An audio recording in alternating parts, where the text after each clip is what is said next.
जय जगन्नाथ प्रिय मित्रों, आपके पसंदीदा चैनल मिस्टीरियस वर्ल्ड में आपका स्वागत है। प्रिय मित्रों, आज का विषय है गुरु तत्व यानी गुरु पूर्णिमा। चलिए बिना देर किए वीडियो शुरू करते हैं।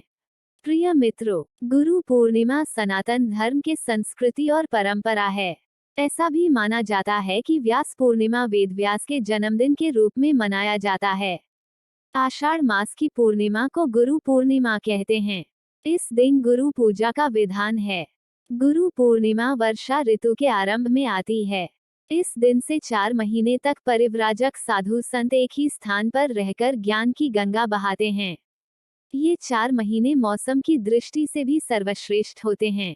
न अधिक गर्मी और न अधिक सर्दी, इसलिए अध्ययन के लिए उपयुक्त माने गए हैं। जैसे सूर्य के ताप से तप्त भूमि को वर्षा से शीतलता एवं फसल पैदा करने की शक्ति मिलती है, वैसे ही गुरु चरणों में उपस्थित साधकों को ज्ञान, शांति, भक्ति और योग शक्ति प्राप्त करने की शक्ति मिलती है। हिंदू सनातन शास्त्र के अनुसार इस तिथि पर परमेश्वर शिव ने दक्षिणामूर्ति का रूप धारण किया और ब्रह्मा के 4 मानस पुत्रों को वेदों का अंतिम ज्ञान प्रदान किया। इसके अलावा यह दिन महाभारत के रचयिता कृष्ण द्वैपायन व्यास का जन्मदिन भी है। वे संस्कृत के प्रकांड विद्वान थे। उनका एक नाम वेद व्यास भी है। उन्हें आदि गुरु कहा जाता है और उनके सम्मान में गुरु पूर्णिमा को व्यास पूर्णिमा नाम से भी जाना जाता है। भक्तिकाल के संत घीसादास का भी जन्म इसी दिन हुआ था। वे कबीरदास के शिष्य थे। गुरु तत्व की महिमा। प्रिय मित्रों, गुरु तत्व की 11 बातें ध्यान में रखें, आपके जीवन बदल जाएगा। 1. गुरु और भगवान एक ही तत्व है। 2. गुरु बिना अनंत काल तक भगवान को कोई नहीं पा सकता। 3. गु शब्द का अर्थ अंधेरा और रू शब्द का अर्थ है रोशनी, अर्थात जो गुरु अज्ञान रूपी अंधेरा को मिटाकर ज्ञान रूपी रोशनी हृदय में भर देता है, उसे वास्तव में गुरु कहते हैं। 4. भगवान के अभिशाप से गुरु बचा सकते हैं, लेकिन गुरु अभिशाप से भगवान बचा नहीं सकते। 5. गुरु कृपा और भगवान की कृपा एक ही हैं। 6. संसार में गुरु तत्व का एक मुख्य भूमिका है, वो है परमात्मा और आत्मा मिलाने का काम केवल गुरु ही करती है। 7. संसार में गुरु तत्व से बड़ा कोई तत्व नहीं है। 8. भगवान की कृपा से मानव देह मिलाता है और गुरु कृपा से भगवान मिलेंगे।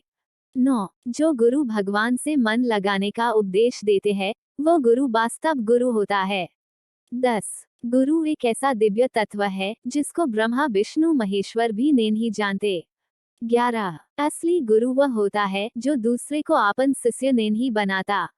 प्रिय मित्रों, गुरु गीता भगवान शंकर ने माता पार्वती से कहा, मैं आपको गुरु गीता से कुछ गुरु तत्व की महिमा कहता हूँ, ध्यान से सुने। 1. गुरु बिन भव निधि तरी न कोई रामायण। 2. जिसको ईश्वर में उत्तम भक्ति होती है, जैसी ईश्वर में वैसी ही भक्ति जिसको गुरु में होती है, ऐसे महात्माओं को ही यहाँ कही हुई बात समझ में आएगी।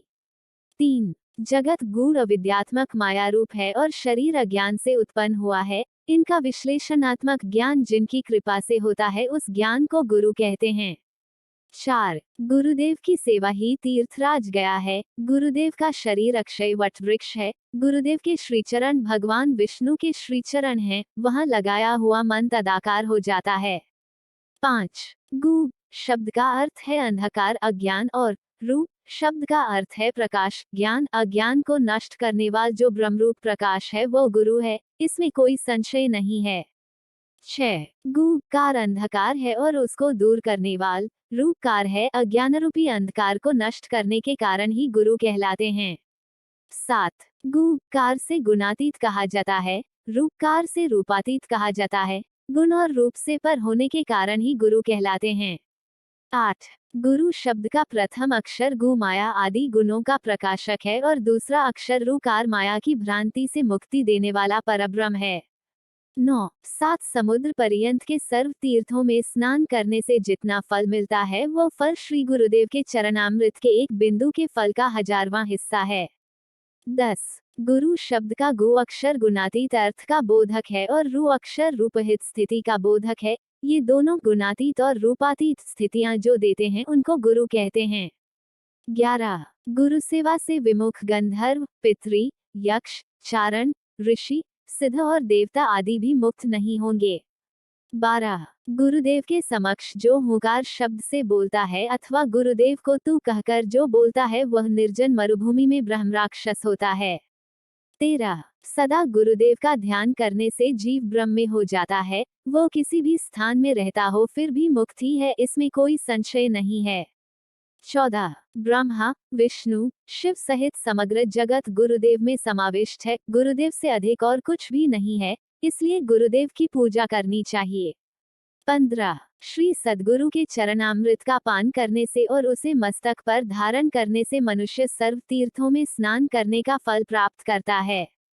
16 हे महेश्वरी, यह रहस्य अत्यंत गुप्त रहस्य है, पापियों को वह नहीं मिलता, अनेक जन्मों के किए हुए पुण्य के परिपाक से ही मनुष्य गुरु तत्व को प्राप्त कर सकता है। प्रिय मित्रों, गुरु तत्व अनंत है, उसका व्याख्या कोई नहीं कर सकता। हालांकि अगर मुझे गुरु के सिद्धांत को एक वाक्य में समेटना हो तो वह वाक्य होगा कृष्ण वंदे जगद्गुरुम, अर्थात भगवान श्री कृष्ण ब्रह्मांड के गुरु है। श्री गुरु तत्व को मैं अनंत कोटि प्रणाम करता हूँ। इस प्रकार बताई गई गुरु पूर्णिमा की कथा। यदि वीडियो आपको पसंद आए तो लाइक कमेंट शेयर जरूर करें। जय जगन्नाथ, जय श्री गुरुदेव।